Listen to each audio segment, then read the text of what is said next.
សួស្តីបងប្អូនអរគ្នាហ្នឹងហើយថ្ងៃនេះ admin លើកយកវីដេអូមួយទាក់ទងជាមួយនឹងកម្មវិធីការប្រើប្រាស់កម្មវិធីដៃលុចយកមកចែកជូនបងប្អូនជាចំណេះដឹងមួយទាក់ទងនឹងដែរ admin ចង់លើកមួយចំណុចដើម្បីបង្ហាញដល់បងប្អូនគឺការមើលទិសដៅរបស់អំពូល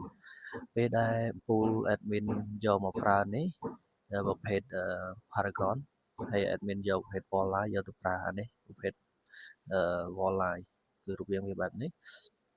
បន្ទាប់មក admin យកមកដាក់នៅក្នុង layout របស់យើងនៅក្នុងដៃលុចវាចេញការបំភ្លឺបែបនេះលុះត្រាតែយើង calculation វាអញ្ចឹងមកបើសិនជា admin អត់ calculation ទេ admin គ្រាន់តែយកមកដាក់ admin អត់ដឹងថាទិសដៅអំពូលអាទិសដៅបំភ្លឺរបស់វាចុះក្រោមចេះ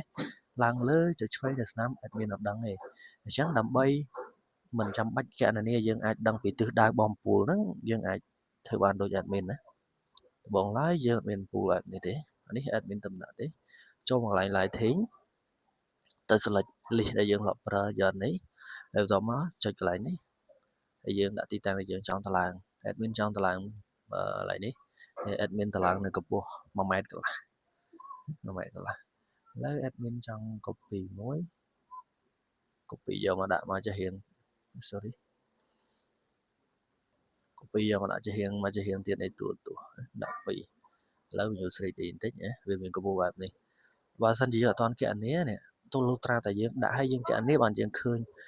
ទិសដៅបំភ្លឺអានេះវាសពបាញ់ចុះក្រោមហើយអូខេយើងចង់ដាក់ឡើងទៅលើអីអាហ្នឹងស្រ័យលើយើងសេរីប៉ុន្តែ admin អត់ចង់បានអញ្ចឹងទេ admin ចង់គ្រាន់តែដាក់ទៅដឹងថាទិសដៅអំពូលហ្នឹង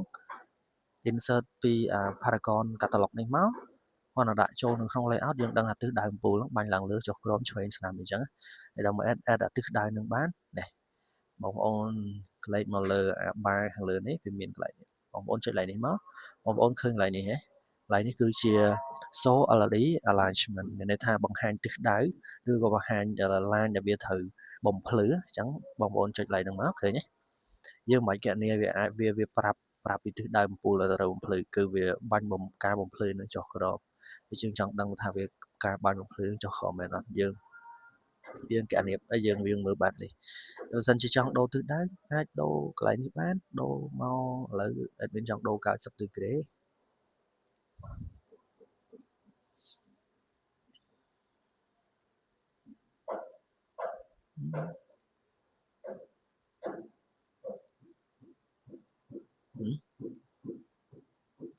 ឡូវ admin គណនាហ្មងទៀតឃើញការបំភ្លឺវាបាញ់ចេញខាងម្ដងប៉ុន្តែមុនហ្នឹងយើងអាចដឹងបានទៅហើយថាទិសដៅការបំភ្លឺវាបាញ់ទៅខាងណាដោយយើងបើកនៅថងចំណុចនេះបាទវីដេអូហ្នឹងគឺមានតែប៉ុណ្្នឹងអរគុណច្រើនបើចូលចិត្តកុំភ្លេច like និង share page ផងហើយជួយចុច subscribe channel YouTube នៅលើ Telegram នៅលើ link នៅលើ description បាទអរគុណច្រើនជួបគ្នានៅវីដេអូក្រោយ